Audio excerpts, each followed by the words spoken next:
teman-teman Anda. Saya mau share untuk materi hari ini. Nah, kalau di antara Anda ya, tapi ini saya percaya Anda semuanya ya, untuk penggunaan Excel, saya berharap Anda tidak banyak mengalami kesulitan. Nah ini nanti bisa Anda coba dengan Excel. Kita share dulu untuk materi.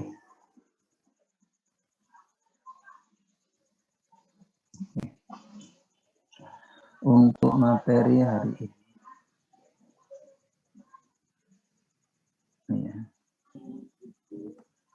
Ini saya perlihatkan dulu RPS-nya ya, karena ada yang saya geser gitu.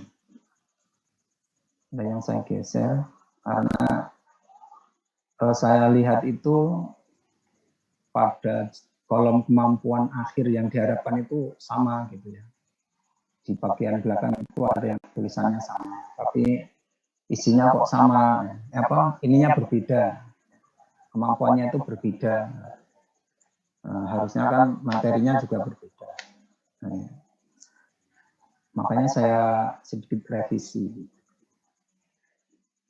Seperti pertemuan pertama. Cuma untuk yang kedua ini, tadinya ini tabel itu ada di sini. Ya. Karena kan di sini sudah menyatakan dapat menyajikan data. Berarti kan ya antara lain dengan tabel. Nah, kemudian di sini juga menyajikan mahasiswa mampu menyajikan data dalam bentuk tabel dan grafik dan diagram. Nah, di sini muncul lagi ya data diagram. Jadi maka saya pecah ya diagramnya. Ada diagram. Oke lah, ini kita awal dengan diagram batang. Maka di sini diagram yang lain, diagram lingkaran. Nah, kemudian di sini saya tambah dengan histogram. Histogram itu bentuknya berbeda ya dari diagram. Dia punya sifat tersendiri. Sifatnya lebih khusus. Maka di sini saya tambahin. Saya melihat di sini aja, yang kita sesuaikan aja. Sama bagian belakang. Kalau ini enggak, ini sama, enggak saya ubah. Ini sama aslinya. Ya. Nah, di pertemuan ke-15 ini muncul lagi. Karena ini muncul lagi kan enggak mungkin sama. Pertemuan 10 kok sama dengan pertemuan 15. Sehingga untuk yang di pertemuan 15 ini saya ganti. Nah, ini kan sama semua yang saya melakukan uji tesis ini juga. Ya sama gitu. Nah, ya sudah kita ikuti aja. Cuma di pertemuan ke-15 itu saya ganti. Karena isinya tadi sama dengan yang saya tunjukkan. Ini kan sama semua ini. Masih mampu. Nah, ini nanti saya kenalkan dengan analisis regresi. Nah, mudah-mudahan nanti ada manfaatnya. Karena ini lanjutan dari korelasi. Nah, lanjutan dari ini. Ini sebenarnya juga tidak hanya korelasi produk momen, tapi ada yang lain juga. Tapi kita ikuti yang RPS yang ada, itu hanya sampai pada korelasi produk. Ya, jadi ada sedikit yang saya rubah, tapi saya mengacu kepada kolom yang di sini, kolom nomor 2. Ya, sebenarnya sebetulnya ya tidak merubah gitu. Hanya menyesuaikan aja. Nah, ini ada sedikit pergeserannya. Nah, yang 15 itu sama persis dengan ini, makanya saya rubah. Ini untuk RPS yang di statistik pendidikan ya, mudah-mudahan ini menjadi bahan inilah kalau Anda baca-baca buku lah atau browsing lah. Ini ruang lingkup materi. Saya harapkan Anda tidak kesulitan. Karena ini hal-hal yang materi ini sudah pernah Anda temui ketika di SLTA. Oke ya, ini untuk RPS-nya. Oke, saya stop share. Atau ada komen dari ini yang saya tampilkan ini? Silahkan. Kalau ada yang menanggapi, kan, silahkan. Oke, kalau nggak ada, saya stop. Saya mau masuk ke materi.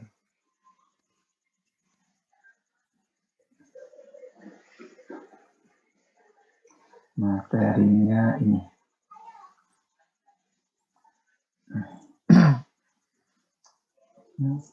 Tadi saya penggal ya, saya masukkan di sini. RPS tadi. Jadi untuk perkuliahan yang berapa nih? Kedua ya. Kedua. Sebenarnya kita sudah membicarakan kemarin panjang lebar ini. Misalkan peranan statistika dalam penelitian, kemudian jenis-jenis data yang sudah kita bicarakan kemarin, sudah banyak. Tapi seandainya ada pertanyaan, ya saya jawab. Insya Allah saya jawab. Terkait dengan ini, poin 1 dan 2. Jadi intinya itu untuk statistika ini sangat berhubungan erat atau sangat diperlukan ketika Anda menyusun skripsi. Nah, sehingga pengetahuan statistika ini nanti penerapannya itu pada jangka pendek itu ya Anda menyusun skripsi itu. Nanti jangka panjangnya ya ketika Anda menjadi guru, gitu ya. Karena di level sekolah pun nanti kan Anda ketemu statistik atau statistika. Oke, jadi tujuan saya ada ini ya. Kemarin belum saya beri tujuan, biar aja, nggak apa-apa. Nah, untuk yang hari ini nanti Anda akan saya suguhi dengan tabel. Tabel isinya data. Jadi Anda bisa menyajikan data dalam bentuk tabel. Nah, ini bisa diperdalam ketika Anda nanti menggunakan Excel. Nah, jadi ini tergantung Anda ya. Anda pakai laptop lah itu ya, ketika pilihannya atau pakai HP. Tapi di HP pun kan ada ya fasilitas Excel. Kemudian mendeskripsikan hasil penyajian. Nah, ini nanti letak pentingnya dalam Anda menguraikan analisis data. Jadi dari hasil analisis data itu Anda deskripsikan. Karena data hasil perhitungan Anda itu tidak ada tidak ada artinya gitu kalau tidak Anda deskripsikan. Nah, penerapannya itu pada letak deskripsi ini. Jadi Anda bisa menjelaskan. Nah, tapi ketika Anda tidak bisa menjelaskan, ya nanti jadi tanda tanya. Anda paham nggak? Oke. Jadi ini nanti kalau Anda menyusun skripsi adalah dalam perkuliahan ini ya nggak sampai di situ. Ya. Nah, kita hanya ya kita sajikan dalam tabel, dalam data, lalu kita deskripsikan. Nah, gitu aja. Oke. Ini RPS kita. Oke. Data ada data tunggal. Kemarin yang kita bicarakan kan jenis data. Ada data kualitatif, ada data kuantitatif, ada data diskrit, data kontinu. Kemarin apa itu data diskrit itu? Masih ingat nggak? Sylvia, ingat nggak data diskrit itu apa?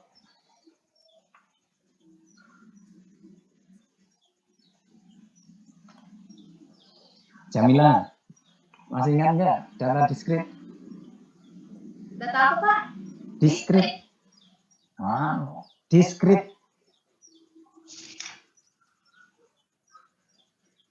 Udah ada saya catat, Pak. Yakin ini udah. Pak. Mas Nurbudin, yo ini. Data yang hanya menyajikan menjelaskan, Pak, bukan untuk menyimpulkan. Bukan, kita bicara data saja, Mas.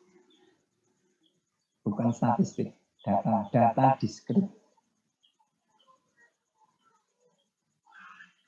Yo, ayo Sylvia belum jawab tadi.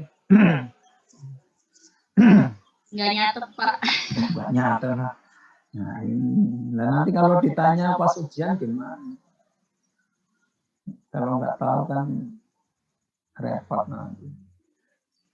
Mbak Fatimatul. Mana Mbak Fatimatul? Ada nggak nih orang?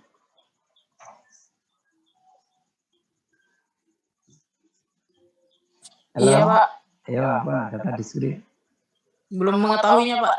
Aduh. Aku kemarin ngomong saya sampai gerok ya. Coba ini lagi.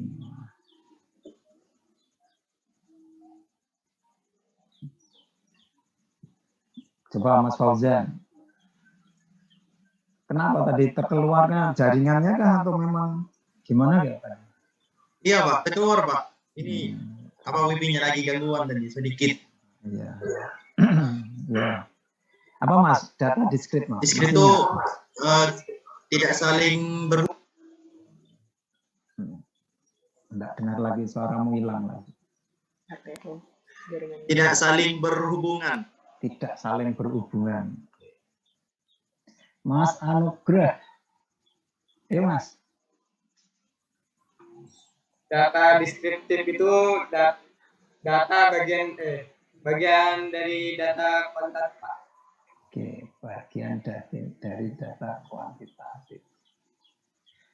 Mbak Nadiatan. Ya, Pak. Ya, apa jawabannya? Nah, kemarin yang saya catat itu contohnya aja, Pak.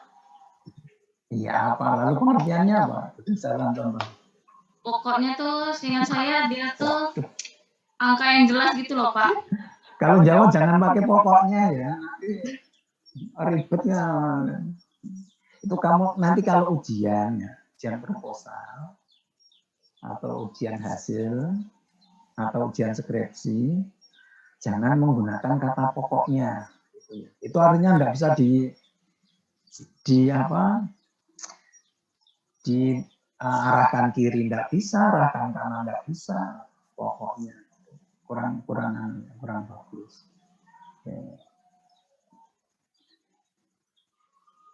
Mbak Nabila.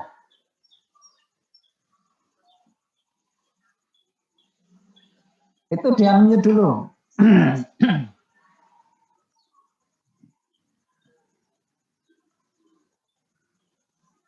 Halo Mbak Nabila.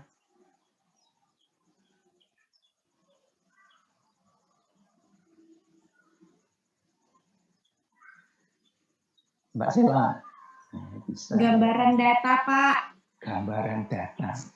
Yang saya tanyakan itu data diskrit, gambaran data. Oke. Mbak Siti Nur Khalifah. Iya Pak, kemarin saya nggak catat banyak, cuman tadi ada cari-cari itu diskrit itu data yang hasil bilangan itu asli. Hasil apa? Hasil? Data yang hasil bilangannya asli. Oh, data yang hasil bilangannya asli. Data. Ya, oke. Mbak Halimah. Ya Pak. Iya, apa? Data deskriptif itu. Enggak pakai tip ya, diskrit. Jangan pakai tip.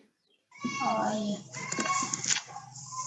Itu metode-metode yang berkaitan dengan pengumpulan data.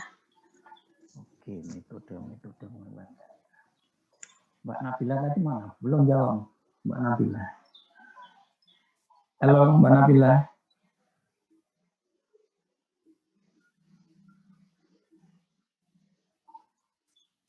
Dengar suara saya, Mbak Nabila? Nabila siapa, Pak? Oh, Nabila ada berapa sih? Wah, tadi siapa ya Nabila yang pertama tadi ya? Udah lah, ini Nabila Koirunisa.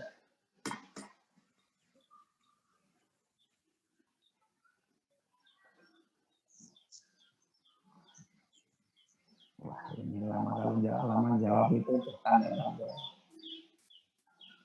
Mas Aldi. Halo, Mas Aldi. Mas Aldi.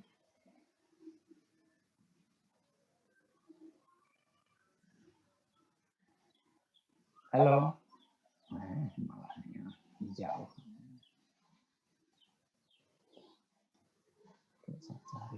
Nah, Mbak Andi sahamnya.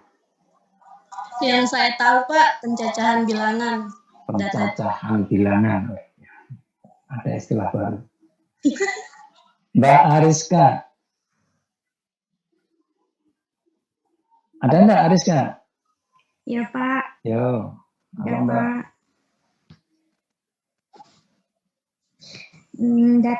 Data yang diperoleh dari hasil menghitung. Oh ya.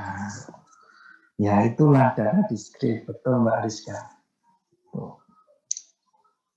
Jadi bukan pencacahan bilangan asli tadi.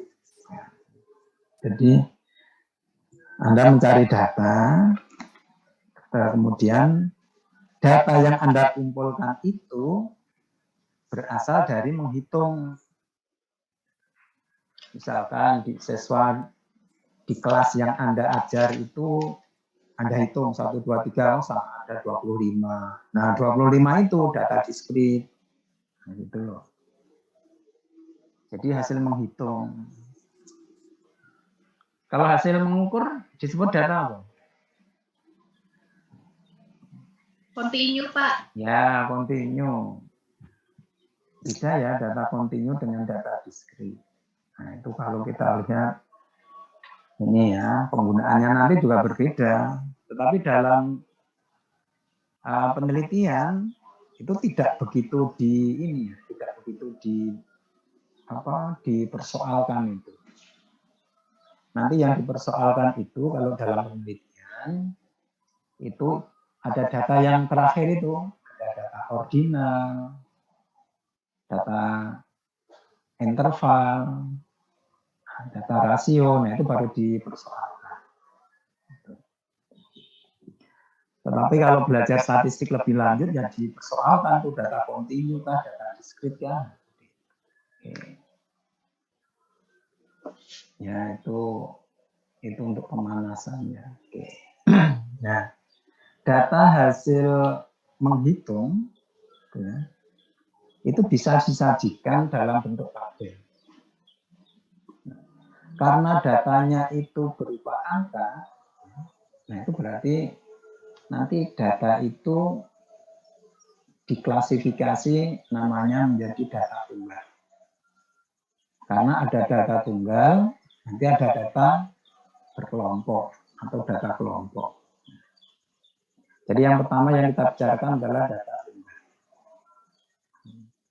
Ya hasil menghitung itu. Yang penting tunggal. Nah, apakah itu wujudnya data diskrit? Boleh. Apakah wujudnya data kontinu? Boleh. Nah, yang penting tunggal. Tunggal itu ya sendirian. Gitu. Walaupun wujudnya kayak bilangan pecahan gitu ya, itu namanya tunggal. Nih, dalam pengumpulan data statistik akan diperoleh kumpulan data. Misalnya berupa angka. Nah, kalau data yang tidak berupa angka disebut apa sih? Kalau ada data angka, berarti ada data yang bukan angka. Yo, ada yang bisa jawab? Ordinal. Ini loh, ini kan misal berupa angka. Berarti kan ada data lain yang tidak berupa angka. Nah, itu berarti data apa itu yang tidak berupa angka? Kualitatif, Bapak. Ya, kualitatif. Nah, kalau berupa angka ini data kuantitatif. Jadi kita bisa memberi nama banyak. Yang kadarnya masih berserakan karena data mentah ya. Anda hasil mencari data di sekolahan kah atau di mana lembaga pendidikan yang lain kah? Anda kan belum bisa menyajikannya dengan urut, secara urut atau gimana. Masih yang penting ada ditulis. Itu istilahnya di sini berserakan. Jadi masih berupa data mentah. Sehingga dikatakan data mentah. Kemarin sudah saya singgung ini data. Data mentah dimaksudkan bahwa kumpulan angka atau data tersebut belum dapat memberikan informasi. Karena masih acak ya. Apakah kalau diurutkan gimana keadaannya kan belum diberlakukan itu. Oke, sekarang kita lihat contohnya. Ini contohnya. Hasil UAS semester 1. Nih, mahasiswa Sunan Kalijogo sekarang jadi UIN Sunan Kalijogo. Nah, cuma buku yang saya pakai ini, bukunya Anas ini masih di sana itu masih namanya YAIN. Yogyakarta untuk mata kuliah statistik pendidikan dalam bukunya Anas. Nah, ini contoh data tunggal.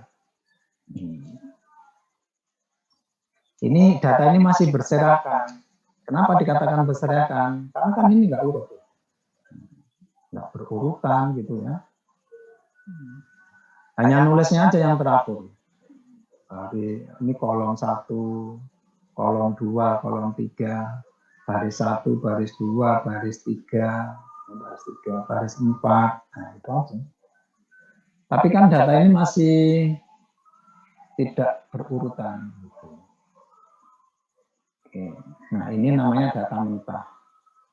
Nanti Anda kalau mengambil atau melakukan penelitian, kalau penelitian itu jenisnya kuantitatif, ya seperti ini. Ya. Cuma nanti angkanya terserah ya, Anda itu diberi kebebasan. Apa mau menggunakan skala 0 sampai 100, atau menggunakan skala 0 sampai 10.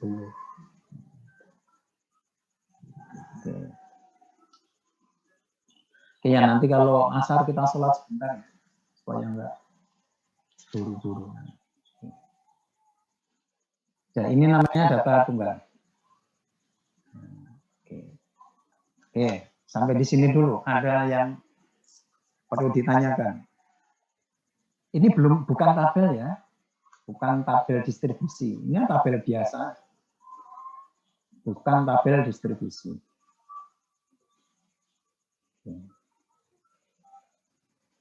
Oke, ya, di sini ada ya.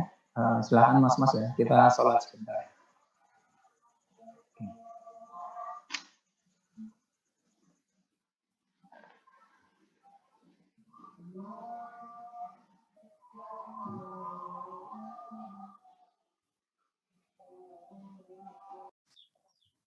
Kita lanjutkan ya. Masih adakah yang belum bergabung? Karena kalau Anda tidak memunculkan wajah Anda kan saya tidak tahu. Oke, kita lanjutkan untuk pembahasan materinya. Saya ulangi ya, ini namanya data tunggal. Karena data ini belum teratur, maka dinamakan data yang berserakan. Kalau itu hasil dari mengambil data, berarti ini namanya data mentah. Artinya data yang belum diolah, belum diapa-apakan, hanya dikumpulkan saja. Nah, terkait nanti dengan penelitianmu, anggaplah ini sampel gitu ya. Nah, ini sampelnya sebanyak ini. Satu angka ini, satu nilai ini, satu bilangan ini, itu mewakili satu orang. Sehingga kalau dihitung, ya, mahasiswa yang ikut UAS itu ada berapa orang? 80, Pak. Nah, 80 itu adalah ukuran sampelnya. Nah, gitu. Jadi ukuran sampelnya. Paham ya? Jadi ini mewakili nama satu orang. Nanti Anda juga begitu. Data tunggal, data yang ya ini masing-masing itu masih berdiri sendiri.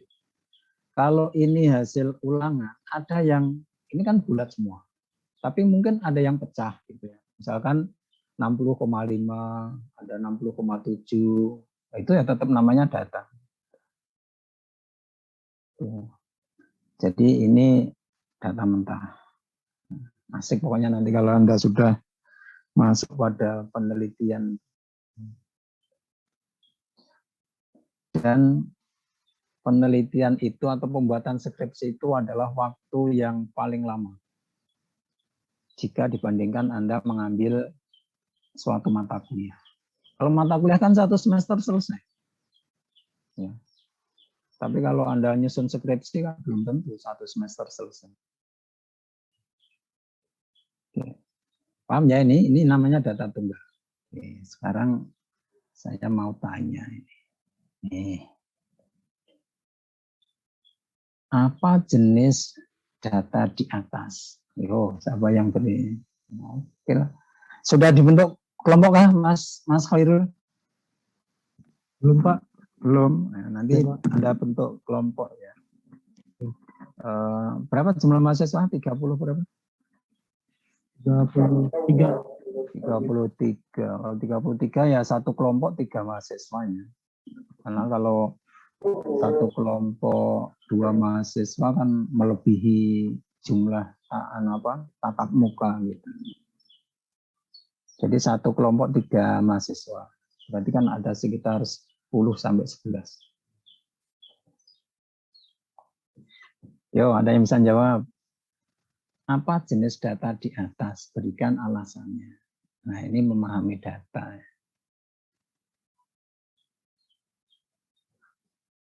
Nanti kalau Anda penelitian kan tidak sembarangan mencari datanya. Dan belum tentu seperti ini. Atau mungkin sama seperti ini. Bisa juga. Yo, tadi yang belum jawab siapa tadi? Siapa tadi? Nabila yang pertama tadi. Nabila siapa namanya?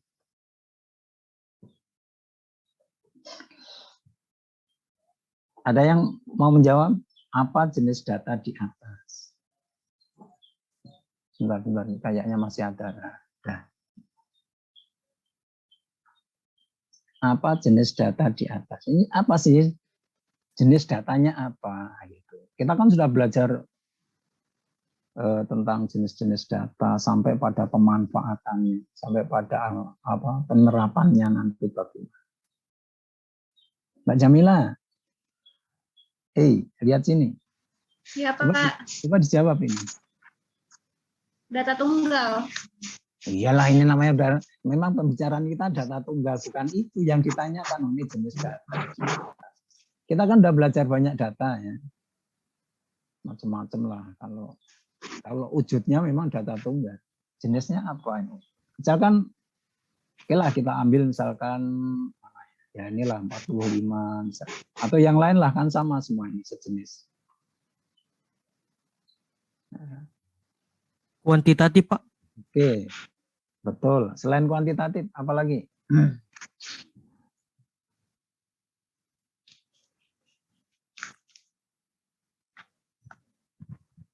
Data diskrit. Oke, betul. Data diskrit, bisa jawab gitu loh ya. Terus, apa lagi? Interval. Kok interval? Data interval. Oke lah, interval. Oke. Asal nanti kalau bisa ini ya, asal bisa ngasih alasannya. Coba Mbak Jamila tadi, ini kok data diskrit kenapa sih? Nah, coba alasannya apa? Kenapa ini dinamakan data diskrit? karena hasil perhitungan